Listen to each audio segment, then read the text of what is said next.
Thanks, George.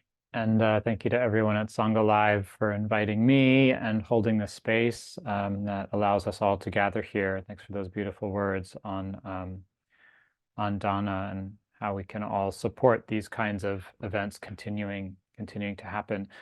So if we haven't met, hi, my name is Oren. I'm speaking to you from my home here in El Cerrito, California, on the traditional unceded lands of the Ohlone tribes.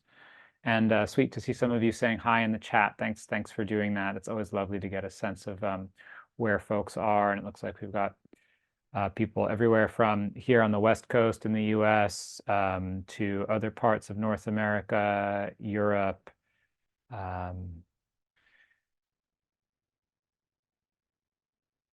Quebec, Amsterdam. Yeah, so really sweet to be here. So my plan for the session, just kind of following the Sangha Live Sunday format, we'll do a meditation together for about half an hour. I'll offer some reflections for you to consider on the theme, and then we'll have some time at the end for questions. So with that, we're going to turn the chat to host only, just to keep things quiet there so you're not fielding notifications and messages on the side. And I invite you to find a comfortable posture. So whether you're sitting, reclining, standing, looking for that posture that feels balanced and stable. So the body is symmetrical. You can feel a connection with the earth.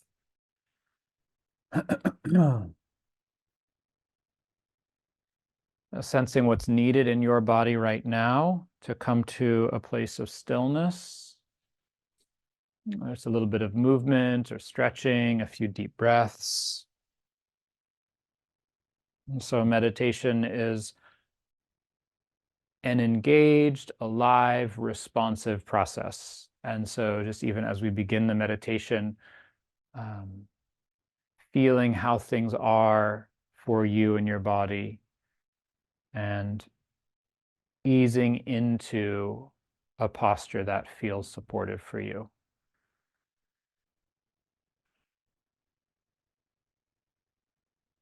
In your own time, I invite you to either let your eyes close or just lower your gaze.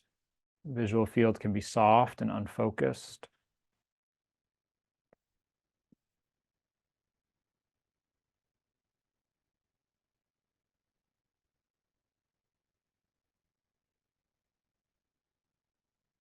You might invite a little bit of relaxation into the muscles in your face. So the eyes, the eyebrows, and forehead, your jaw, loosening down your neck and shoulders.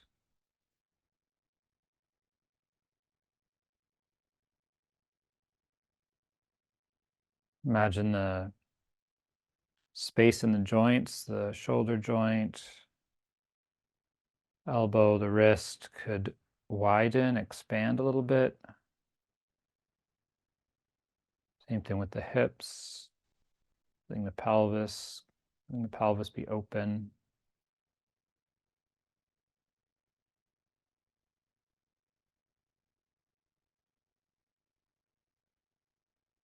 And you let your belly be soft so your breath can flow freely.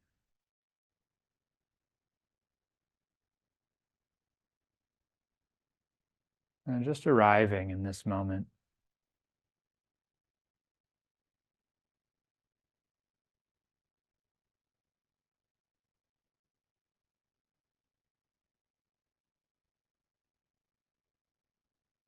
Arriving and noticing how things are for you right now, in your body and your heart and your mind.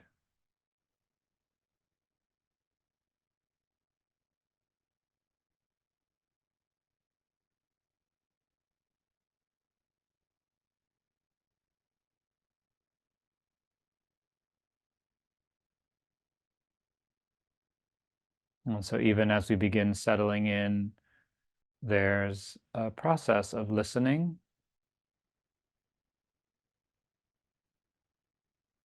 sensing, and allowing there to be some kind of subtle responses.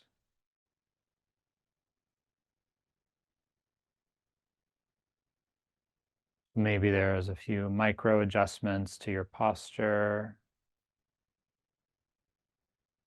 kind of deepening of your breathing.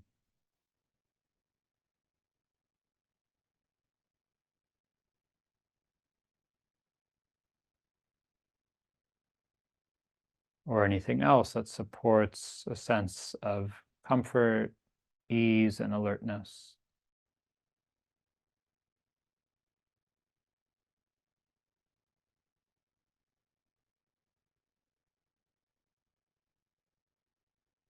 And even so, in the heart and the mind, noticing, attending to how it is. Whether things feel scattered or collected, heavy or light, expanded or contracted.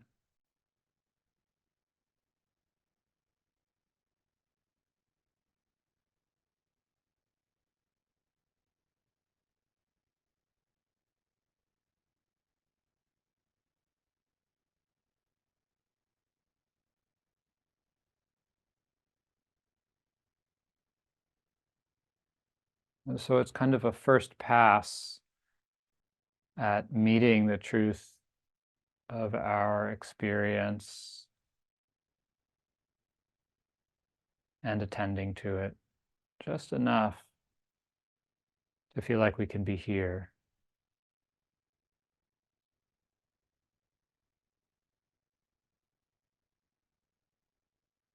And then inviting the attention to settle somewhere that feels relatively easeful or neutral, like the breath, your hands, maybe the sounds around you.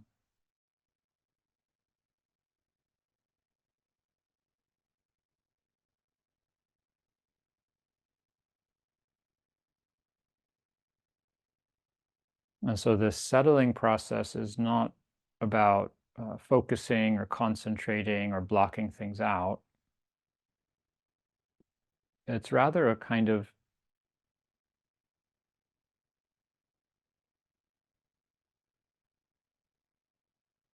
almost a welcoming of deep nourishment. How would it be for you right now to put everything down? The past, the future, other people, yourself, to put the whole world down and just rest. Just rest with one in-breath. Just rest with the simplicity of your hands and your lap.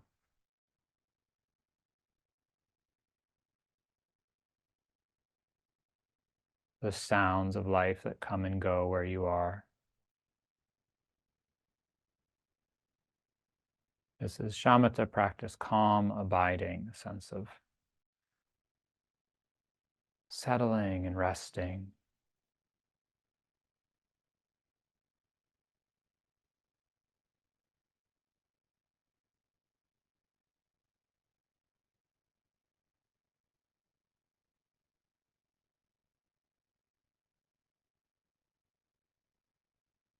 And it's a gift. It's a gift we offer to ourselves.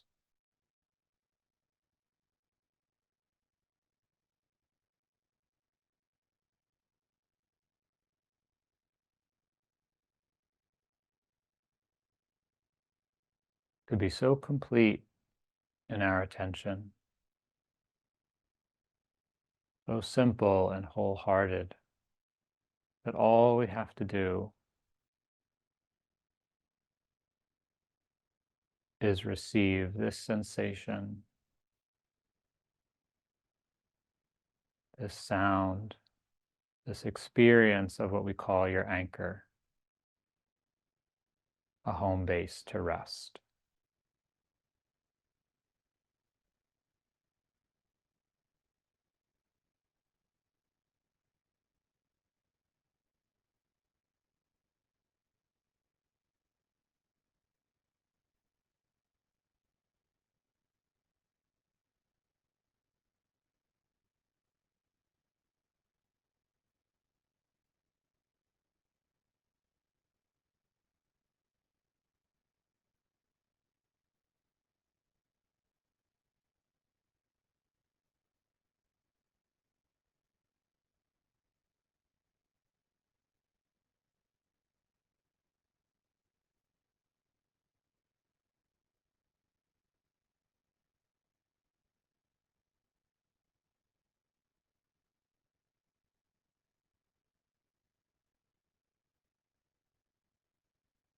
And because we're leaning into that which is simple, easeful, restful, other parts of our energy, our mind, our attention can begin to gather.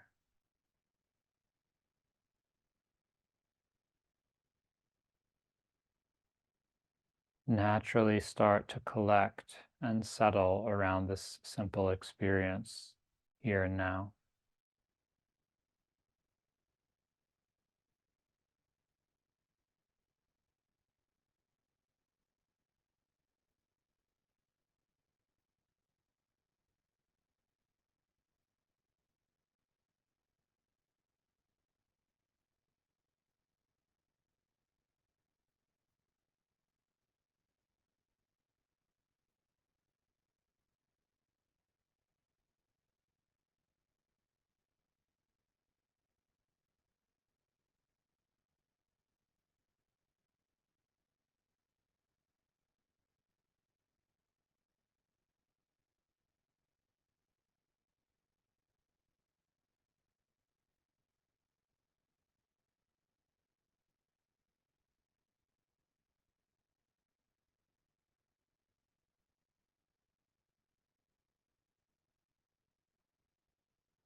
And as you know, when the mind wanders and we forget,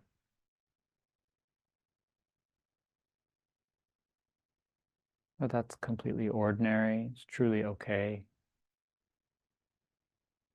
It's in the noticing and coming back that the healing and transformation of our hearts begins.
So there's this settling, there's this resting.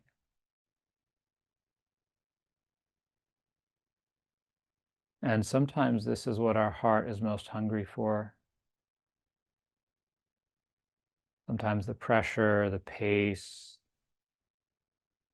the pain of our lives weighs so heavily that we just need a break.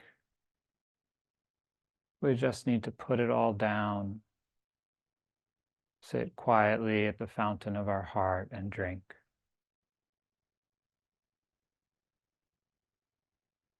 Drink in the quiet.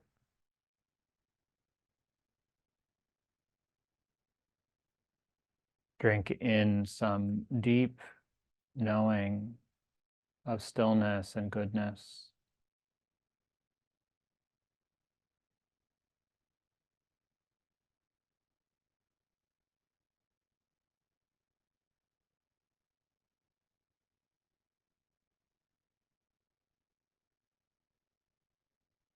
This resting, this calm, abiding, gathering and collecting our attention naturally.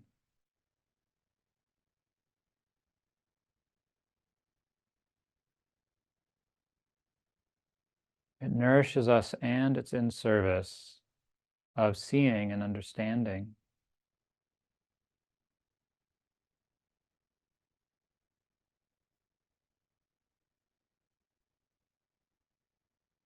As we feel more whole, as our inner vision gets clearer, more stable,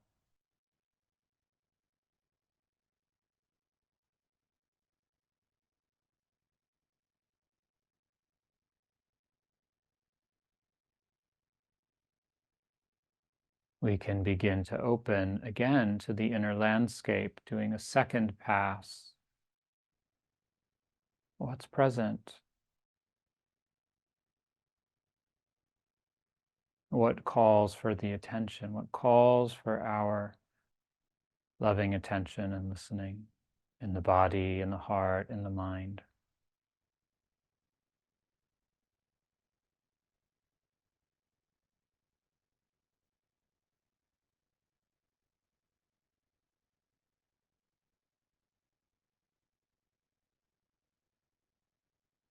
And so here, instead of putting everything down and resting, it's like within the heart, we begin to look up, look around, or if you prefer a more auditory metaphor, we begin to perk up and listen more carefully. What's happening? How am I?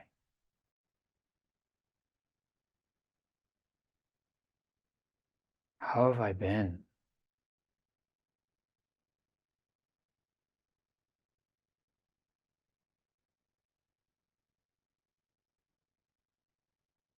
Like you're greeting an old friend.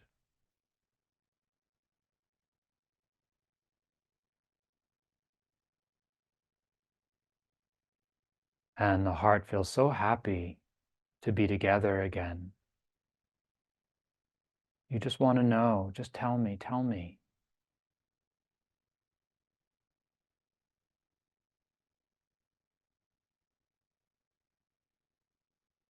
Tell me how it's been for you, what's happening, what's important to you right now.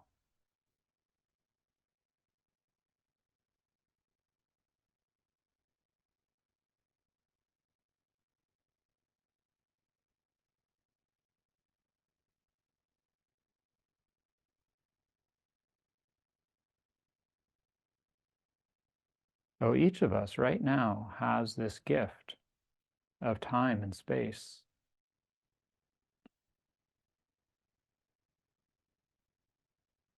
to be present and listen to our good friend,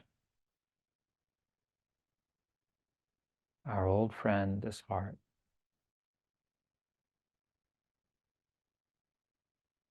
Tell me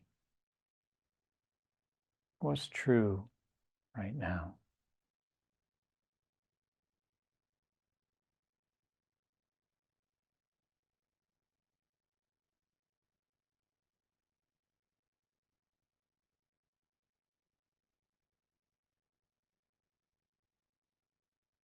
And to just receive with kindness, with interest, with patience,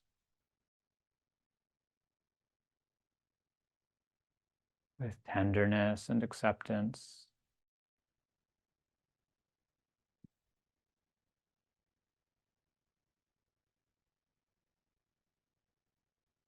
Whatever wants to be known, felt, seen, or held.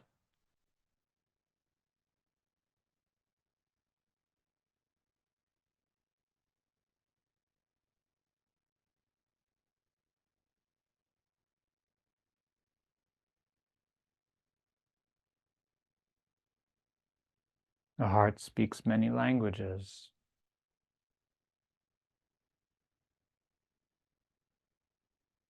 Language of emotion, of memory and thought, the language of image,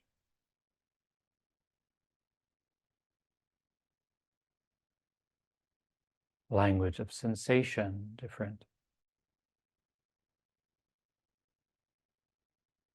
sensations moving through the body or through our awareness,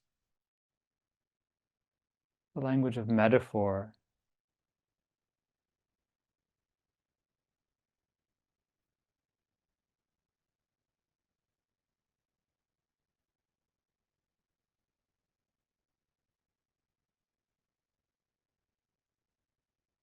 so just listening and staying with whatever reveals itself. Completely ordinary experience. The back feels tight. The thoughts are scattered and rushing. Oh, this is how it is right now.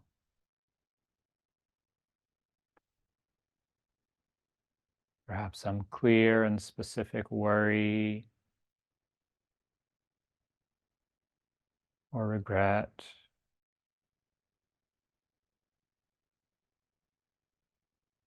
Perhaps some slightly mysterious image or phrase.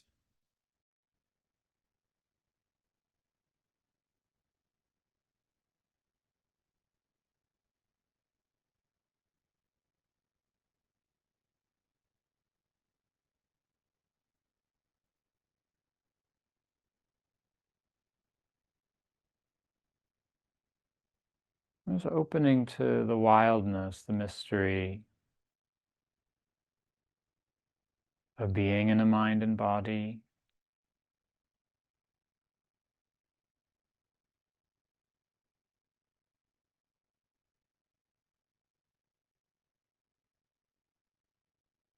What wants to be felt and known right here and now.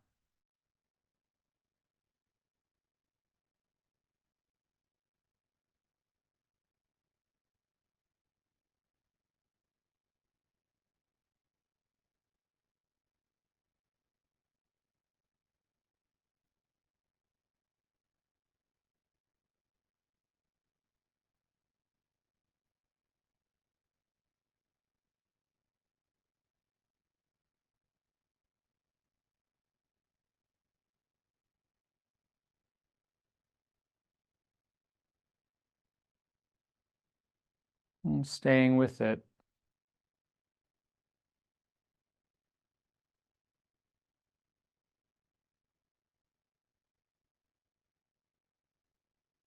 Listening to your friend, staying with the conversation that's unfolding with the heart.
It's an engaged listening.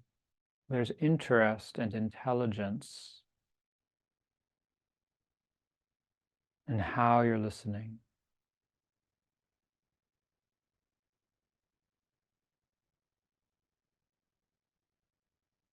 So to use the metaphor of being with a friend and catching up, not listening in a passive, detached way. You care about this friend. You really want to understand and know how it is for them.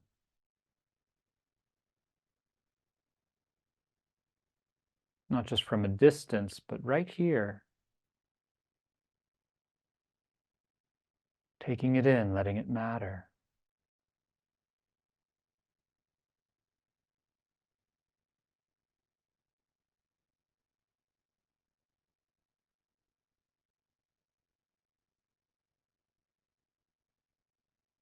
And so allowing the mindfulness that is aware from moment to moment of what's unfolding in your experience, sensations, thoughts, images, memories.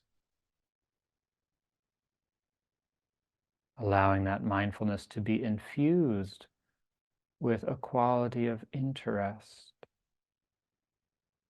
a deep intelligence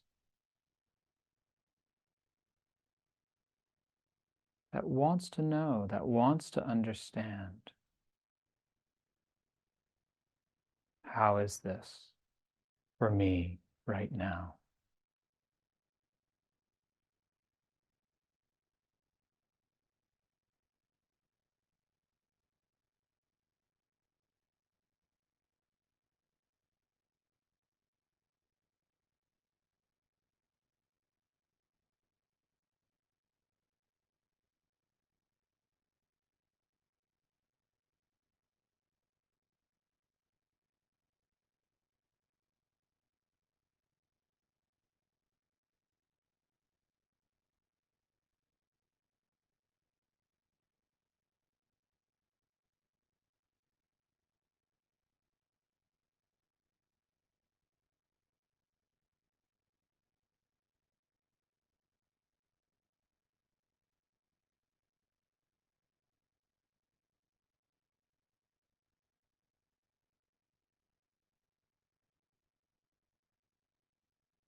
And the final stage is to be available to help. As we begin to understand how things are for us. In this moment, being human, being available, what's needed. So again, if you're sitting with that friend, as you listen, you might come to a point where you reach out your hand and you say, is there anything you need? What can I do? And so in the same way with your own heart, this whole mind body,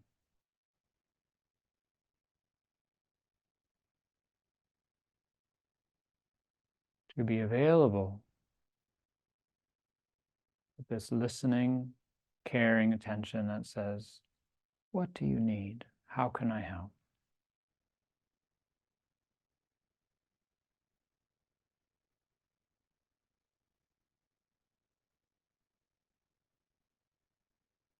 And to just see what comes.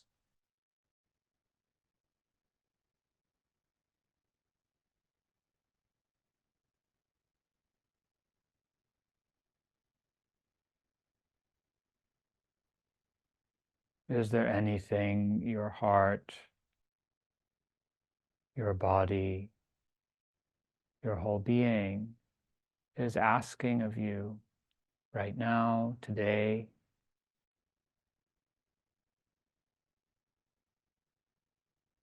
This week? Could you drink some more water, please? I need to rest. Could we go to bed a little bit earlier?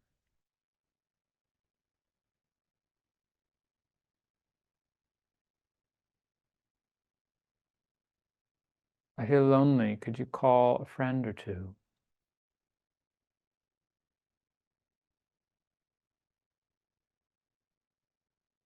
I feel scattered. Could you cancel a couple things?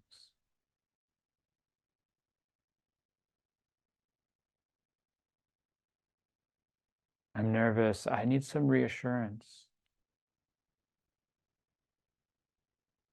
Can you tell me it's going to be okay?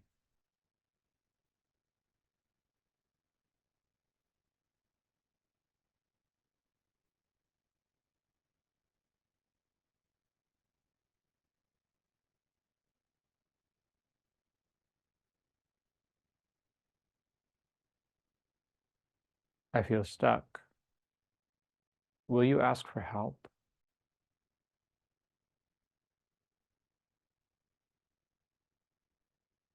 So taking a few more moments, just listening inside.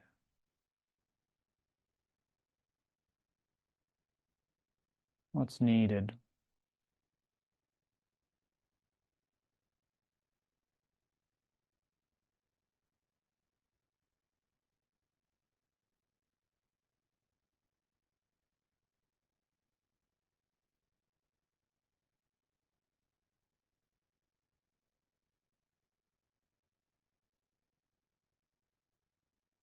And finally, putting the whole thing down, taking a few steps back inside, just reflecting on the meditation, considering what was useful or helpful for you. If there's anything that you learned or want to remember.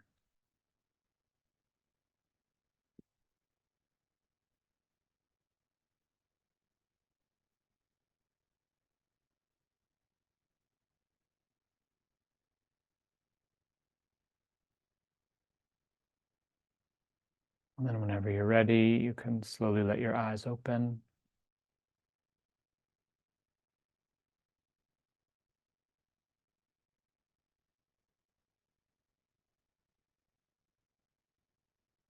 And take a few moments to look around the space where you are as you shift gears.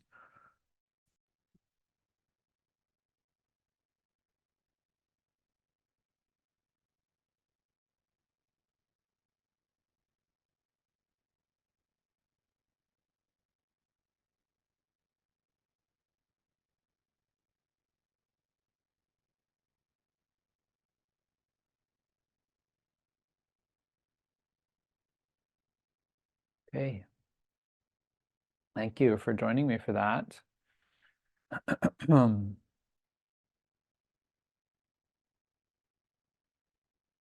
want to say a little bit about the meditation and kind of each of those steps we went through, and then relate that to the topic, the theme for our session today of responding to the moment we find ourselves in our lives personally and also collectively, and what role our practice can play in that.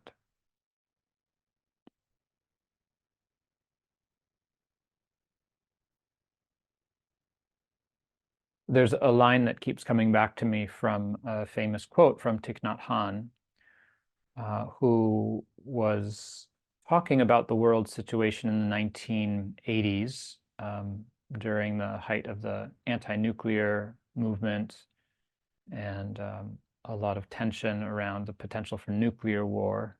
This is during the era of the Cold War. And so a very imminent, overwhelming existential threat to humanity.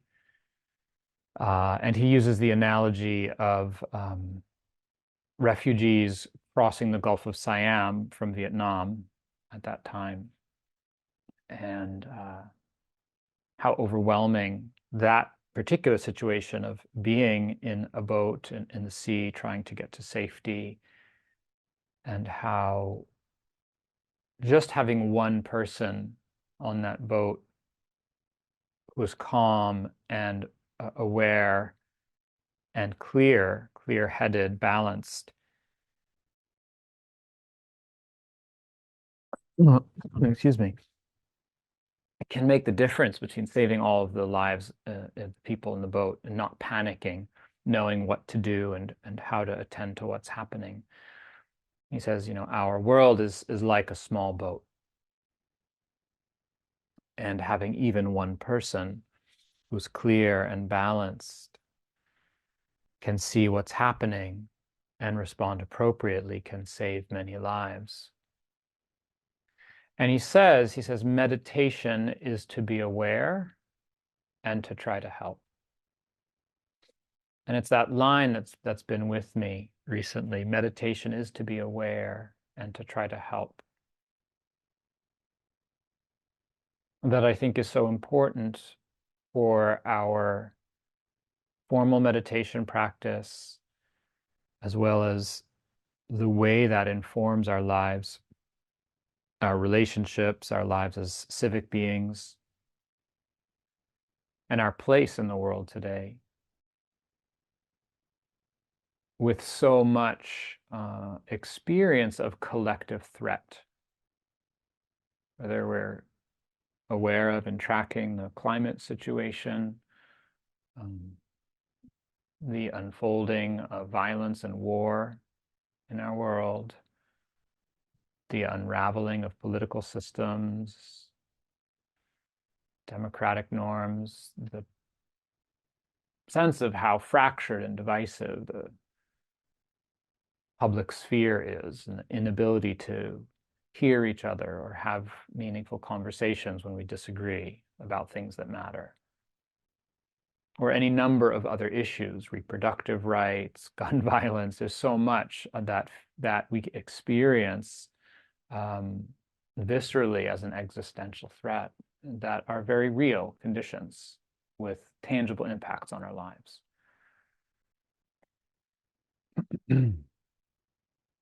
Meditation is to be aware and to try to help.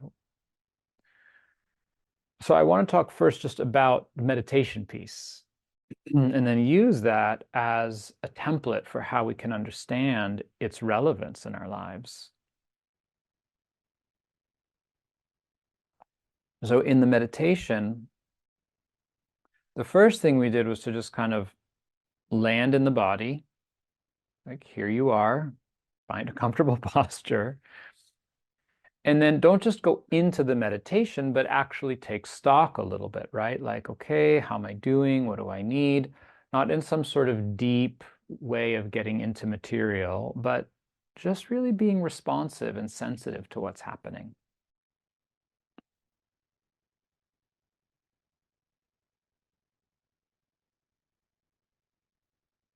This is important, particularly if you have a long-standing meditation practice.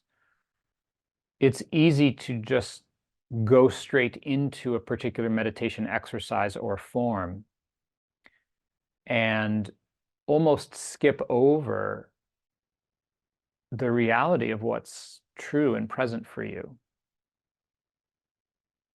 So the forms that we use are meant to be responsive, to support us with what's happening.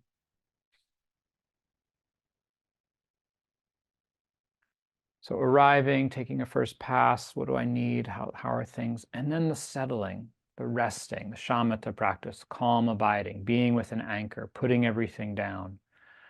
So this serves two functions. One is the nourishing of our hearts, of our being. It's just that sense of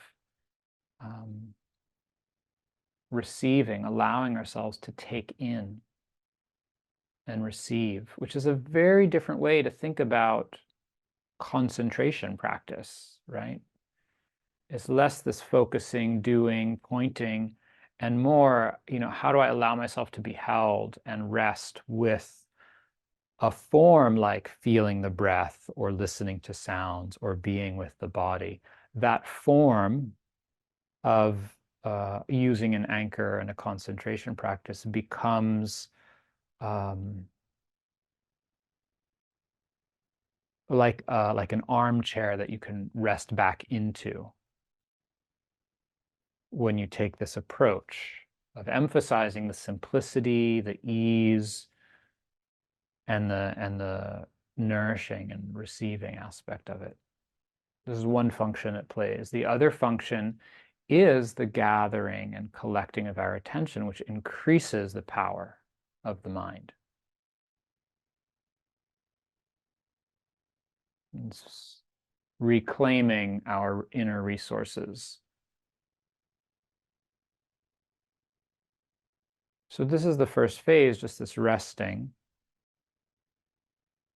And this is necessary to be aware. It's hard to be aware when we are overwhelmed, frazzled, in pain, grieving, frightened. So we need that sense of some protection, some seclusion, withdrawing from what's happening to actually center and ground ourselves, to come back to a place of feeling okay and present. And sometimes that's all that's needed. Sometimes that's all that's available. That's all we do, is just the resting. And then there's the opening. And this is the shift from the shamatha practice to vipassana, from the settling, calming, stilling, to opening and looking into. Vipassana means to see clearly, to be with what's happening. So when Thich Nhat Hanh says meditation is to be aware, it's the aware part is the vipassana that he's referring to. To look deeply at the reality of our lives, which of course includes everything. Our personal lives, our social lives, our lives as citizens. But to be aware and consider what is happening for me right here, right now. What's relevant?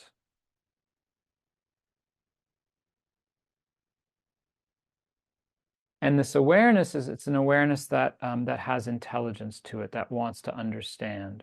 So in meditation, we talk about mindfulness as a kind of bare attention sometimes, right? It's just noticing what's happening just as it is. This is one part of the practice.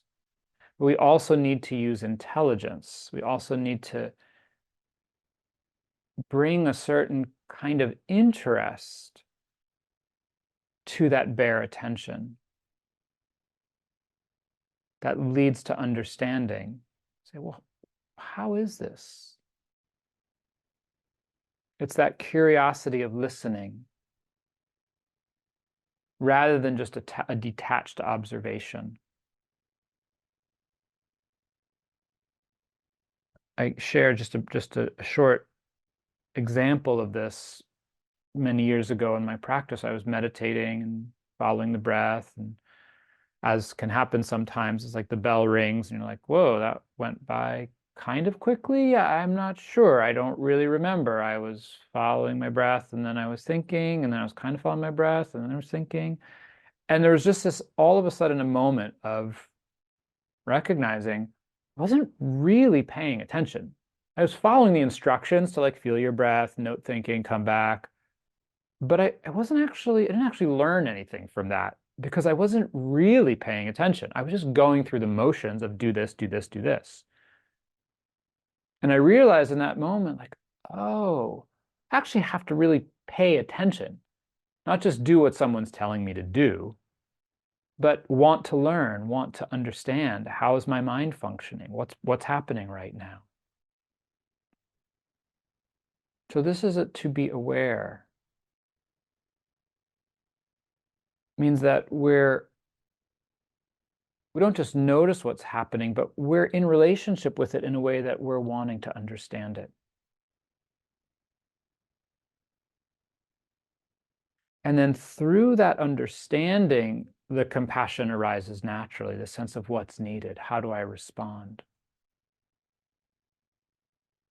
Right, so our meditation practice can actually inform our choices in our lives, getting some perspective and knowing, like, what do I need? You know, today, this week, this period in my life, this issue I'm facing.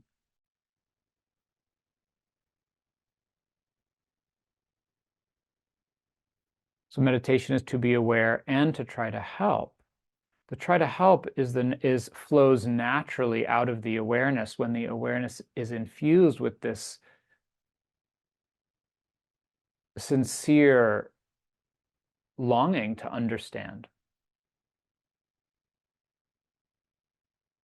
And so all of this is relevant for the problems and challenges we face in our lives.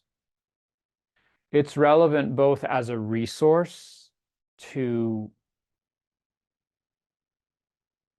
take care of ourselves in a profound way so that we do have more to offer, so that we are more regulated, clear, compassionate, wise as we look around and consider, where can I help? What's my role in this?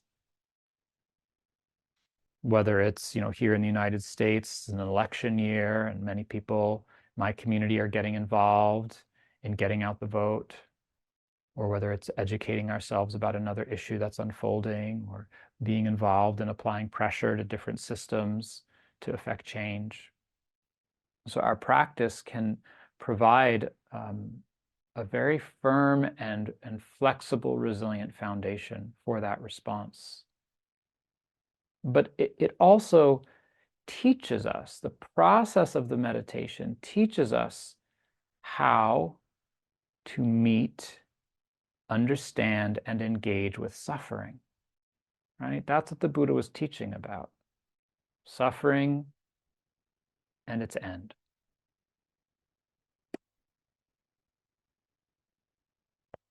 So this practice teaches us how to turn towards and face the truth. So in our personal meditation practice, we are opening to the truth of impermanence, the truth of that which is difficult and hard in life, both on a personal level, but also on a deeper existential level, our own mortality, the uncertainty of everything, and the inevitableness of loss.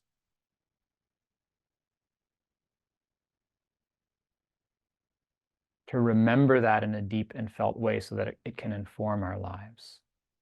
And ultimately to face the truth of who and what we are, to begin to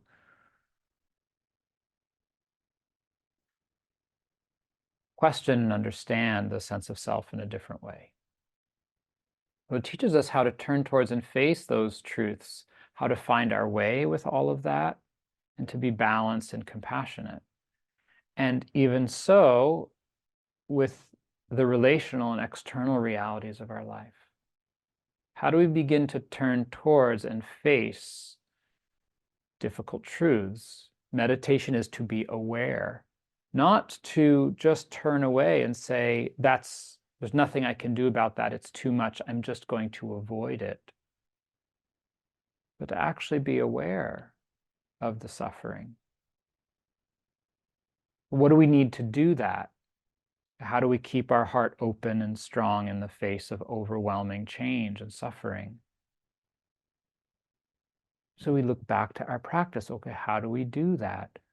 Well, sometimes we do need to turn away. Sometimes we do need to rest, to take a break, right? There's a process, there's a cycle. How do I keep my heart open?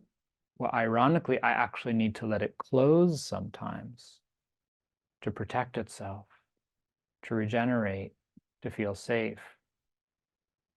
How can I experience a heart that's strong and stable? I need to know a lot about the places that I feel really small and weak and unstable. And then discover something that's deeper and more enduring.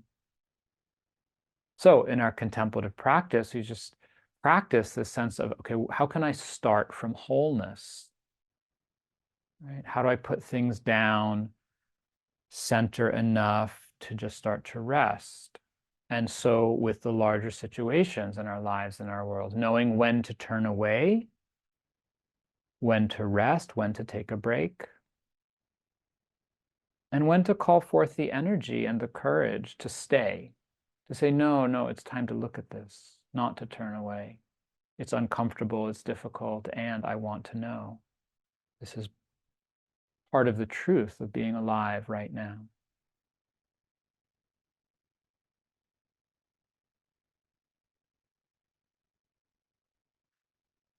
So we're creating the conditions in our own heart to turn towards the truth, the difficult truths. It's not easy to be human, period. My personal sense of things is it's really difficult to be alive on the planet right now and to be aware. That's not to say it's all bad news. There's immense beauty and grace, and also staggering goodness in our world. And we need to include and turn towards that in order to have the space to also turn to the difficult truths. So meditation is to be aware of all of that, to come into relationship to it, and then to try to help. Yeah, so that's the movement of the heart. As there's that understanding, there's a natural response to reach out, to say, what can I do? What's my role?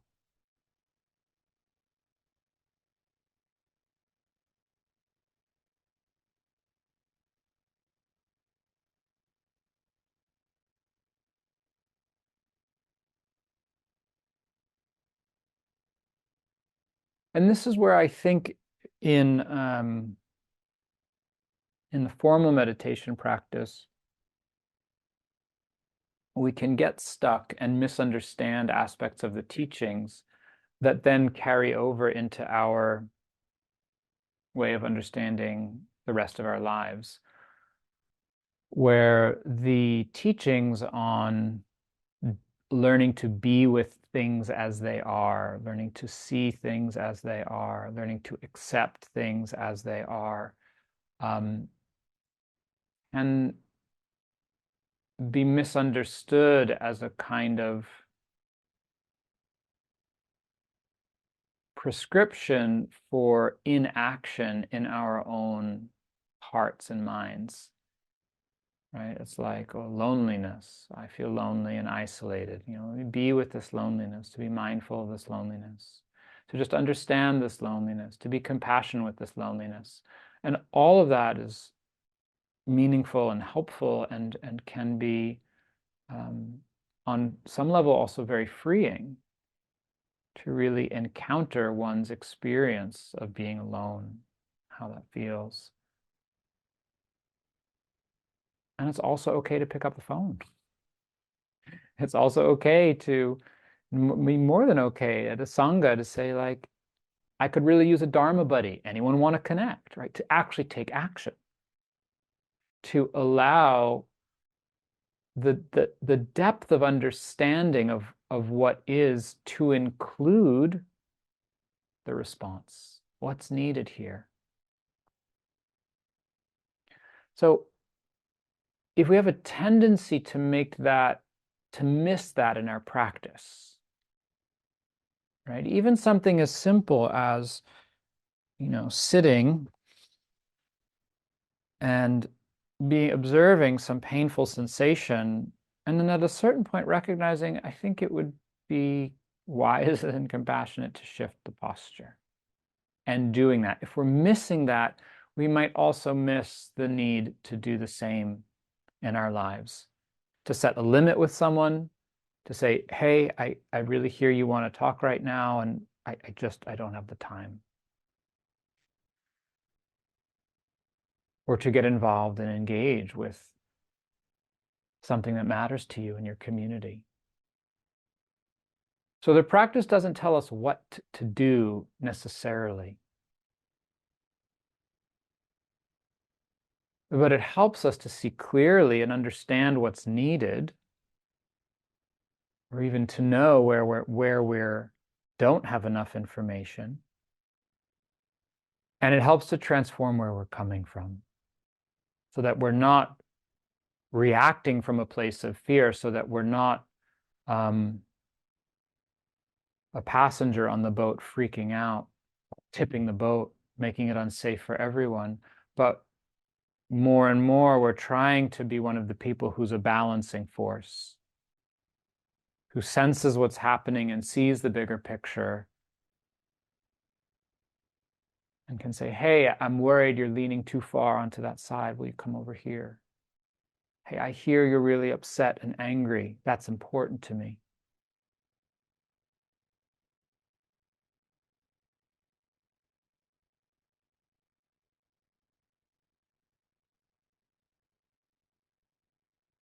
And one of the core teachings of the Buddhist tradition is the teaching of karma, which says simply that actions have effects, the most simple way of putting it, right? What we do and say matters.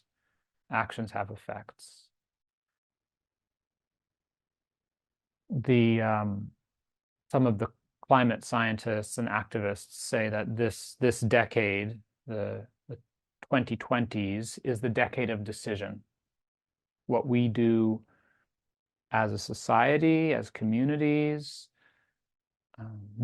this period of 10 years will be deciding in many ways what's possible in the future for generations to come in terms of the tipping points and feedback mechanisms. I'm taking climate as one example of many in terms of actions mattering. I think it's easy, given the scope of some of the challenges we face, to believe in a wrong view that our actions don't matter. We just feel helpless.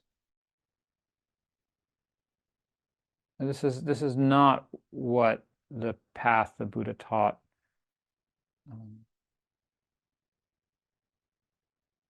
Suggests, and quite the opposite. It says that the future's unknown, and it's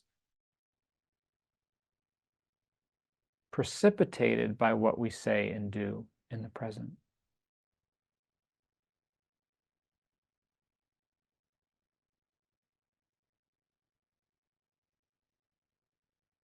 It's my deep wish that each of us here today in this community, in all of our relations, do what we need to step into our power and be that stabilizing, clear presence in our lives, in whatever circles of influence we have, to do that work of unplugging and nourishing ourselves really, really deeply, because we need that rest. We need that support inside to see clearly with open eyes, to be aware of what's happening and to respond, to try to help in whatever way each of us feels called to. Okay, so thank you for your kind attention. I offer these reflections for your consideration. And I'll share again just a reminder, the beautiful words George offered at the beginning of the session, that this space, these teachings, my own practice and work are all offered freely as a gift. And so please receive that gift and feel welcome, feel invited to offer a gift to Sangha Live, to my own teachings and family, to continue this kind of community space happening. So I think Jorge will drop the link there in the chat for anyone who'd like to contribute. So we have some time before the end of our session. If you have questions, things you'd like to ask into, perhaps let's start with what I've shared today, both in the meditation and the talk. And then if we go through all the questions related to that, we can open it up more broadly to questions about the path, the practice, and so forth. And so different ways you can do that with the question. You can send the question to me or Jorge in the chat, or you can raise your hand virtually in the meeting. And we'll maybe take turns between those two. So I'll just read this first one coming in now as others are thinking of formulating their question. When I hear that part of the practice of meditation is to understand, it implies an intellectual assessing of the way things are right now. This involves a separation and analyzation rather than experiential. What I'm hearing you say seems to me to be like cognitive and therapy in some sense. Thank you. So thank you for the comment. I'm not so much hearing a question, but perhaps the implicit question is to clarify if that's what I mean and how what I'm suggesting around understanding relates to how you're hearing it. So thank you for that. It's a really wonderful opportunity to clarify what I mean. I'm not referring to an intellectual analysis. I am very much referring to an understanding that comes through experience, as you point to. So I think the best way to describe this is to give a couple of examples of what I mean. So understanding in the Buddhist tradition is panya, is wisdom, insight. It means knowing something directly, not through cognition, not through analysis, but through direct experience. So, for example, we have a toddler. One of the first words our son learned is hot, hot, hot. And he understands that something is hot, it can hurt. It's not through intellectual analysis. You touch something and your body understands that fire is hot. If I touch that, it's going to hurt. There's understanding there. Okay? This is the kind of understanding that meditation or deep inquiry, Martin in Sangha Live talks a lot about inquiry, deep inquiry reveals. It's a felt understanding at a visceral level. Another example I like to use is the example of a plant. So if you see a plant, a house plant, indoor plant, and you want to know if it's real or if it's fake, how do you determine that? I agree with the person who wrote this question that intellectual assessing and analysis, you can understand something on some level, but you're not really going to know if it's fake or real just by thinking about it. You actually have to observe it with experientially through your senses, right? You get close to the plant, you look carefully, you might touch it, you might even smell it. Yeah. And at a certain point, your senses gather enough data that the understanding arises, oh, it's real, or oh, it's fake. It's not through intellectual analysis or thinking about the plant that you've discovered that you've understood that. It's through direct experience. And so in the same way, you can just look at the plant and just observe it without trying to understand it. And you're not going to know much more about it. But if you really want to understand it, is it real? Is it fake? What kind of, you have to get close. You have to listen, observe, be present.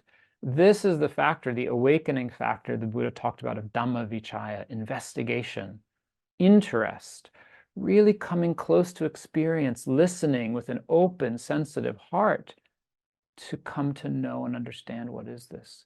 So to bring it back to oneself, maybe you just feel exhausted and drained, overwhelmed. And so what does it mean to understand that from the perspective of the practice? It's not to analyze it, but to just really feel it and listen with this, what's needed? What's needed? And maybe it is like, I need to ask for help more. Call a friend or two, tell them what's going on. Or maybe it's the sense of like how much I'm holding, how much responsibility, and how do I hold this in a different way? I'm not arriving at it through thinking. It's a felt understanding. And then there might be that layer of thought present as a way of making sense of it. And then so just to close the loop on the larger collective sense, to understand a problem, a situation, it does require that sense of gathering information, but then also observing, listening to one's own heart, one's own intuition. How can I contribute? Where do I feel called? I can't do everything, but I can do something. So this is what I'm referring to when I say to understand. It's this deep listening and a kind of felt knowing that can arise through that. Thank you for that question.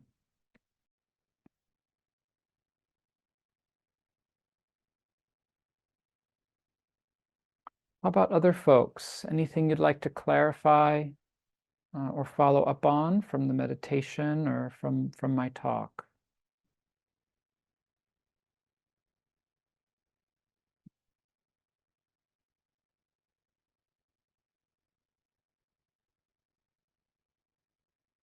Then we can also open it up more broadly. Can just to consider your meditation practice and the path more broadly. Anything that you'd like to check out or ask.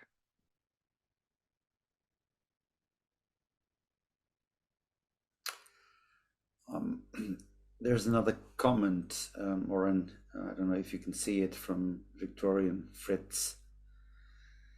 No, I can't. I think it sounds like it was sent just to you. Would you be willing to read it aloud? Yes, well, hello and thanks a lot for your practice and help.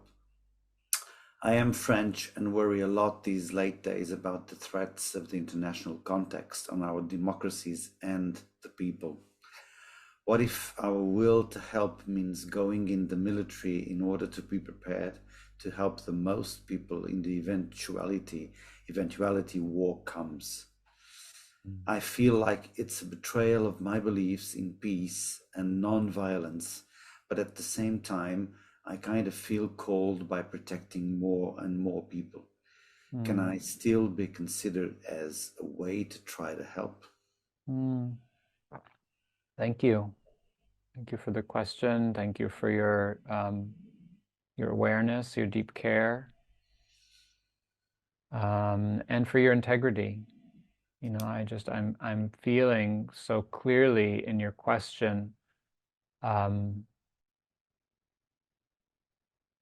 that longing to protect and care for others, and also your deep value for non-harming, right? How those are connected. Yeah.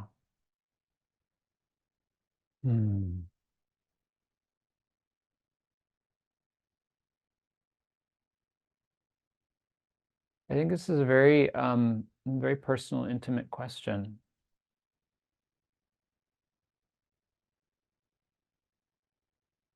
And of course, I can't say what's right for you, not that you're asking me to do that. Um,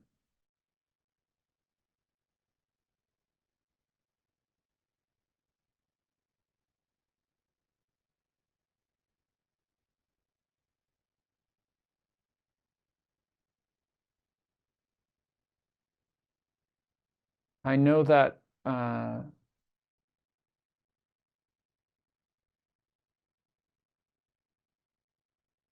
force, so think of the military as the embodiment and deployment of force, yeah, can be used to protect or to harm, right? So just to kind of bring it into this sort of personal realm for a moment, you know, it's like I use force over my toddler sometimes to protect him. I hate doing it. Sometimes, you know, brushing his teeth. He doesn't understand yet why, and yet I want his teeth to be clean and, you know, not develop cavities and hurt. And there are times when some nights it's like I use force to brush his teeth. This coming from love and protection rather than desire to harm. And so military, you know, presence of the military can be used to protect and to harm. So I think that one's own intentions and values are really important in feeling that longing and that calling. I think also having a very realistic an honest assessment of how the state uses force and, the likelihood of one's service being aligned with that intention. And the lack of control one has, right? Once you're in a kind of hierarchical structure like the military, you're following orders, you're not the one making decisions. And I know people, um, some of my students are veterans and who went into the military to protect and serve, and, went into certain conflict settings, wars, thinking that they were doing what would serve and protect people, and years later just processing the trauma of the violence. So it's complex, I think.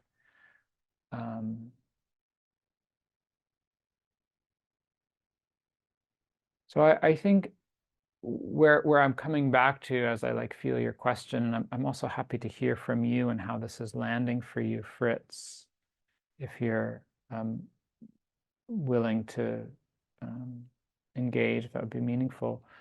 One, to come back to your own values and your own integrity and to just keep listening to that, to do more of the research and learning about what that strategy of enlisting would involve and look like, including speaking to veterans or people who have served, and also to do more research and learning about other ways of protecting, whether it's protecting democracy or protecting life.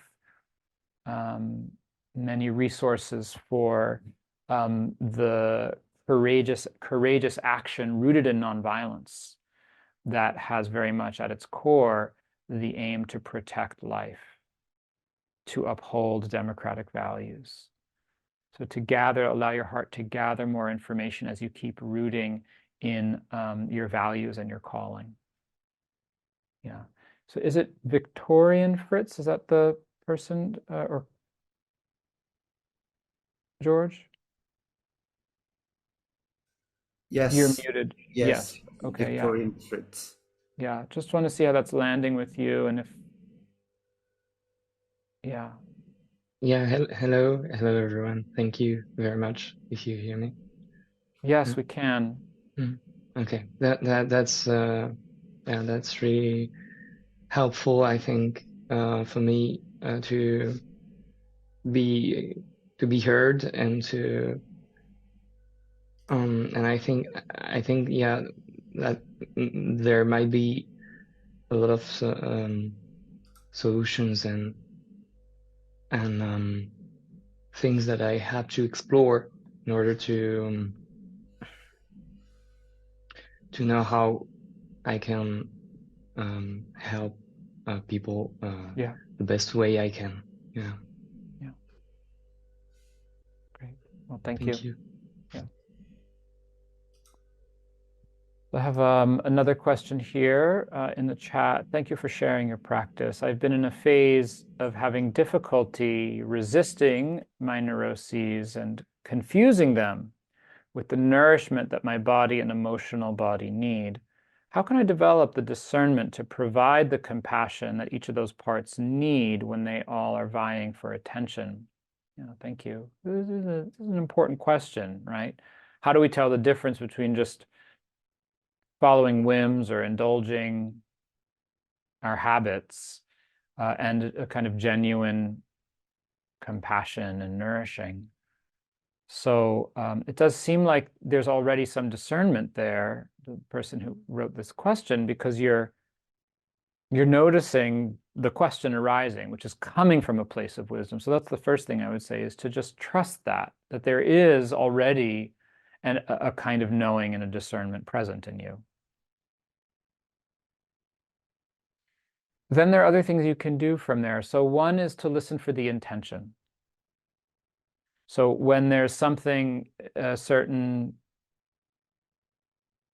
activity or impulse coming up, right? And you're not sure, like, is this self-care and compassion, or is this indulging in neuroses, to use some of the words you've used? Look to the intention, like, where is this coming from inside? And it's probably not going to be binary. It's like either or. It's probably mixed. So you're trying to sort out like what part genuinely feels loving, calm, non-reactive, clear. What part feels kind of like driven, worried, anxious,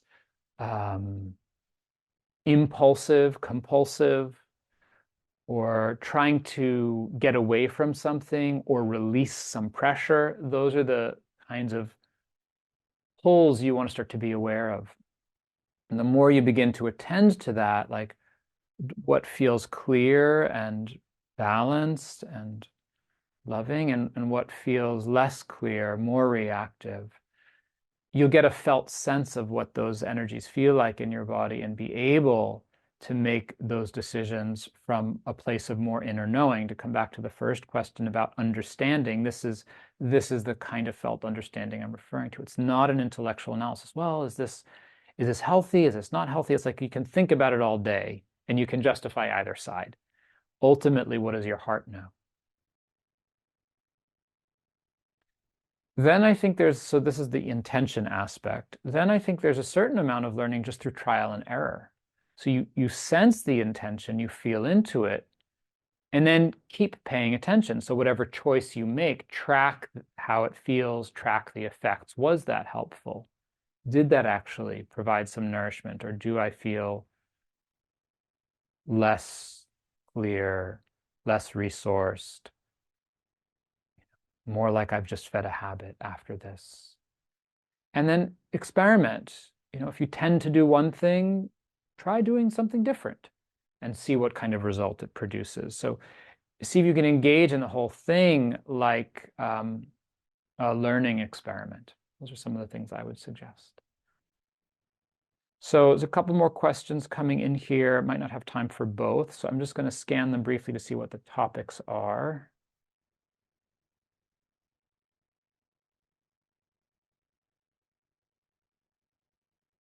Okay, so question about a transition in a relationship, a marriage, navigating that.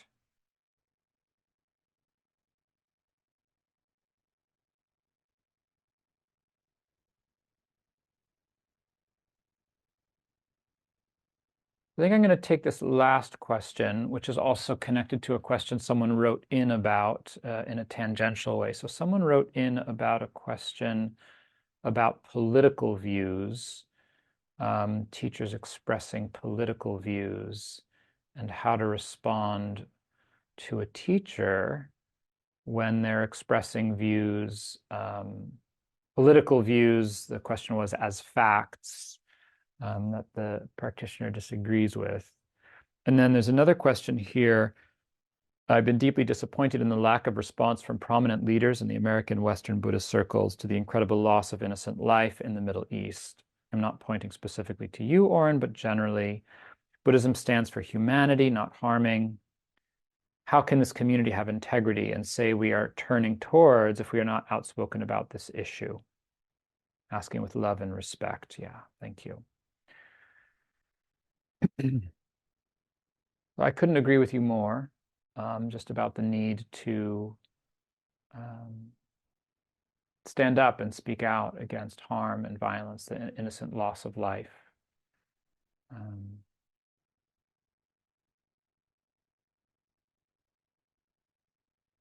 For my own part, just speaking personally, although in your question is not, you said very clearly, trying to accuse me, but from the very beginning, after October 7th and after the ensuing war and attacks in Gaza, I came out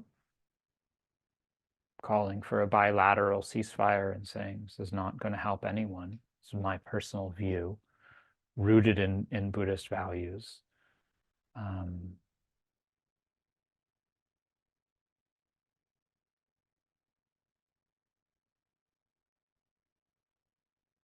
I think there are a lot of different forces that influence whether or not a particular teacher or institution chooses to make a statement or speak about the violence in the Middle East, whether it's the war in Gaza and the increasing loss of innocent life and the humanitarian crisis that's unfolding, or the violence perpetrated against Israelis on October 7th, or the rockets that continue falling from the north and from other places in Israel. I know some teachers are still sorting it out for themselves. Very emotional, difficult, and painful.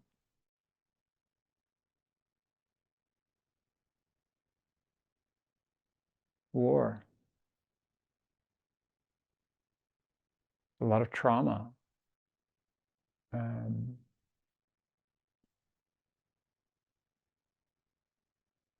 And the landscape is so fraught and fractured and traumatized that I think that many people find it difficult to speak in a way that they feel will contribute. So these are not to make excuses, but rather to answer part of the question I'm hearing you say, which is like, what's going on? Why the silence? I think that so there's the complexity and the sort of different personal issues that interfere, lack of skill in speaking.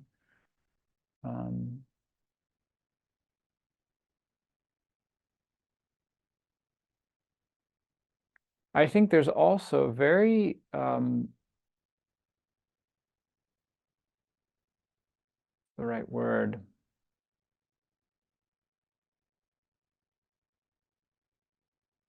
What at times can seem like a very tricky and messy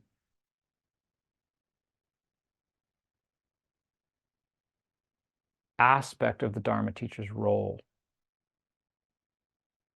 And why I say at times is because there are different facets or perspectives on it. Like on the one hand, as you're saying, when innocent people and children are dying every day, what is complex about that to come out and say, stop, stop, stop. Stop the war, stop the rockets, stop the bombing. Netanyahu administration, stop. Hamas, stop. To say, like, this is, right, innocent people are being killed. People want to live in peace. There's nothing complicated to me about saying stop the violence. Saying protect life, protect the life of Jews and Israelis, protect the life of Palestinian Israelis, protect the lives of Palestinians in Gaza who are innocent. What's complicated is that Dharma teachers are not political scientists. We're not trained in geopolitical forces. So there's also the sense that, like, I have my own views rooted in my ethics, but I don't know what the answer is. I don't know what the solution is. And I think there's a way that sometimes communities look to Dharma teachers to fulfill aspects of the role that are beyond its scope in terms of taking political stances or having an analysis of political issues that is just like, I don't know, like I study the heart. I don't study, political history and anti-terrorism. That's not my field of expertise. There's others who do. So this is where, to come back to the question someone wrote in beforehand, like when a teacher is expressing a view that lands for someone else as a political view or, taking a stance that seems beyond the scope, how do we engage with a teacher in that? I think this is a very important question for our communities to be alive. I'm aware we're out of time here, so I'm going to try to wrap this up. But I think that the question both of you are asking, the person who asked the live question, the person who asked the written question, which is interesting because they're coming from different sides, right? One person is saying, you guys aren't saying enough. How come you're not speaking out about this? And someone else is saying, I don't know what the issue is. They didn't say the content, but this Dharma teacher was saying stuff that I disagree with. They were saying political statements as if they were facts. That's not what I come here for. Both of those conversations, I think, are really important because it's keeping all of us honest about, yeah, what is it to be human and to be awake on the planet right now and to be living these teachings of awareness and compassion? What are the things that we do need to speak up about and say, this is not okay? This goes against what this path practices. And where are the things where we say, I don't know. I have my own views about this, and it's not my place to take a stand in the Dharma seat about this, because people with all different views are coming to this space as a refuge, as a place of belonging and sanctuary. And I want to support them to have the awareness and the compassion to make their own choices. So I think this is the terrain, and I'm glad you asked the question, and I want more of us to be having the conversation. So my friends, really lovely to be together with you. I will be back with Sangha Live on May 1st for a half day of practice. Please join us. I'm also speaking and teaching online a lot these days, having a little one at home, so you can find my teaching schedule on my website. I have other evenings and online courses and things happening, so would welcome seeing you there, or just staying in touch by having you join my email list if that's more your speed. All right, friends, take care. Thanks so much again. And thank you, Jorge, for hosting. Thanks, Oren, for a nice, very wonderful session. And thank you all. You can unmute yourselves and say goodbye in your own terms, as if you wish to.